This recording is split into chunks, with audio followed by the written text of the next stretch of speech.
हो तोहरा बिना हर खाना पीना लागे मुझे बेकार।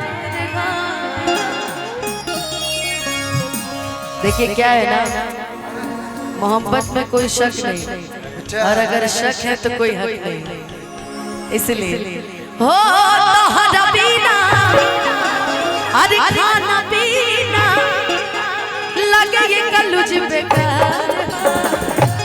और ये हम नहीं कह रहे, ये पूरे बक्सर की जनता कह रही है आपके लिए। एगो हमर दिल हम जानती हर कदम में रहते हो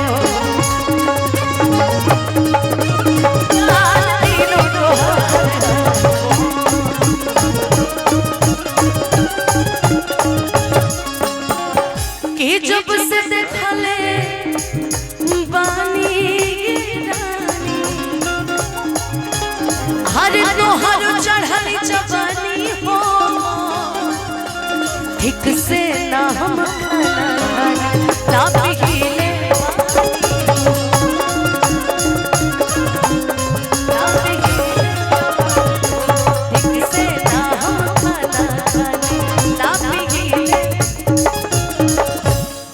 जब से देखले बानी रानी तोहरी चढ़ल जवानी हो। इस लाइन को साइड करते हैं, इसके बाद की लाइन इनके लिए है कि ठीक से ना हम खाना खाने ना पीले पानी हो तू नो मेरा तोहरे फेरा दिल हमर बेकरार। लेकिन जब हम कल्लू जी से नहीं मिले थे ना कभी भी ऐसे कार्यक्रम में या इंडस्ट्री में, जब हम नहीं आए थे तो हम गाते थे आपके लिए सपने में। छोटी होता रहता है, छोटे छोटे शहर बड़े बड़े शहर में छोटी छोटी चीजें होती रहती है। जब हम कल्लू जी से नहीं मिले थे तो पता है कौन सा गाना गाते थे कि जिस दिन तुमको देखेगी नजर जाने दिल में होगा क्या असर। रखेंगे तुमको निगाहों में भर लेंगे तुम्हें बाहों में जुल्फों को हम सुलझाएंगे इश्क में दुनिया भुलाएंगे। तुम सा नहीं है कोई प्यारा सनम प्यारा सनम। भैया अच्छा एक सेकंड नेक्स्ट सेकंड सॉरी रोक रहे हैं आपको। विकास जी बताइए, गुड्डू जी या जीती भैया, नेनुआ की अंजलि कुमारी उम्र, अरे उम्र क्या है बच्चे के 14 साल। शादी में आप लोग आई हुई हैं, नेनुआ की लड़की है 14 साल की, अंजलि कुमारी नाम है। आपकी माँ इधर आइए। अंजलि कहाँ हो? तुम 14 साल की हो, देखो तुम्हारी माँ परेशान है, आओ और यहाँ मंच पर अपनी उपस्थिति दर्ज कराओ और अपनी माँ के साथ जाओ। नेनुआ की अंजलि कुमारी उम्र 14 साल, बस रोई मत, आज ही अंजलि बहुत छोट नहीं की। चलिए आइए। मिल जाएगी मिल जाएगी, कोई बात नहीं, मिल जाएगी। हाँ अभी आप मुझसे भी अपने लिए कुछ सुनना है इसलिए गा रही हूँ आपके लिए। भैया कि तुम सा नहीं है कोई प्यारा सनम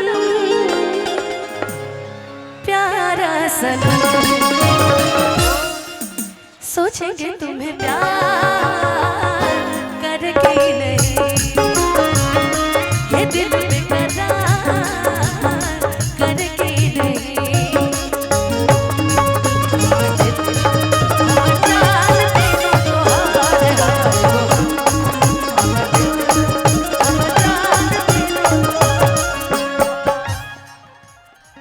एगो हमर दिल हमर जान तीनों तोहार। अब हम तो कहिए दिन अपन दिल के बात, यानी कल्लू जी के भी दिल के बात सुन ले कभी कभी एंटरटेनमेंट के लिए। आज बक्सर में हमरा आके ऐसा गीत गा देनी भैया, है जोन के नाहियो सोचो कोई तोनो सोची हस लागत कुछ कुछ बा। आज मुझे यहाँ पे जब विवाह हो रहा है ना, तो मुझे याद आ रहा है कि जब ये बारात लेके गए थे वाइफ के पास, तो पक्का इनकी घर में एक गाना जरूर गाए होंगे कि छोटी चूकी सासू अम्मा लमहर दामाद जी की तनिका सा निहुराए दुल्हा पर छबली लाल जी। वाकई ये खुदे दुल्हा जैसे बन के आए आज, और आपको क्या हम कह सकते हैं। भगवान करस महर्षि विश्वामित्र जी के नगरी है, पावन धरती है।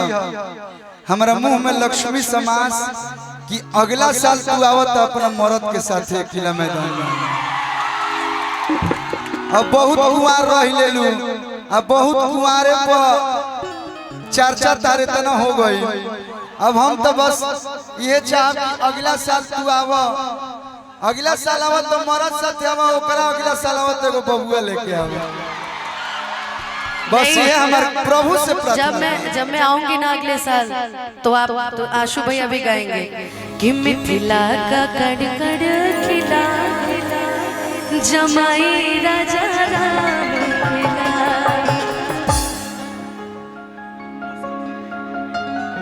एक गाना मुझे बहुत पसंद है, अभी मैं कल्लू जी के साथ सैड सॉन्ग बोल भी रहे तो वो वाला गा देते हैं ना जो मैंने आपके साथ गाया है मंच पे।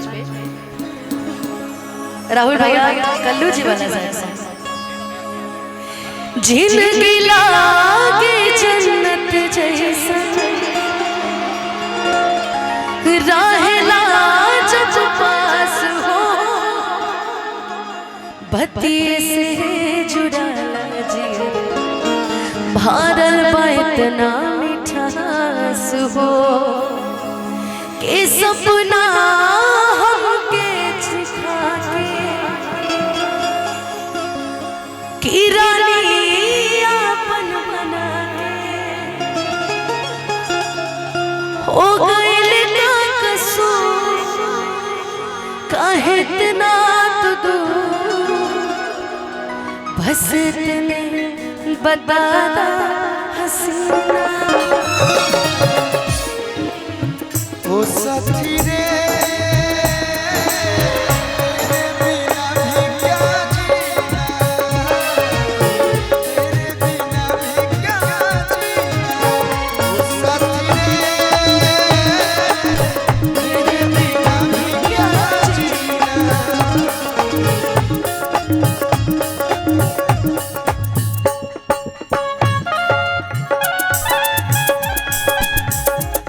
तुझको चाहूंगी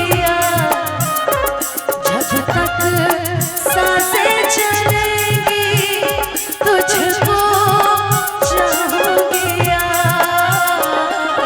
मर भी गवागी तो भी तुझे करूंगी मैं प्यार, मर भी गवागी तो भी तुझे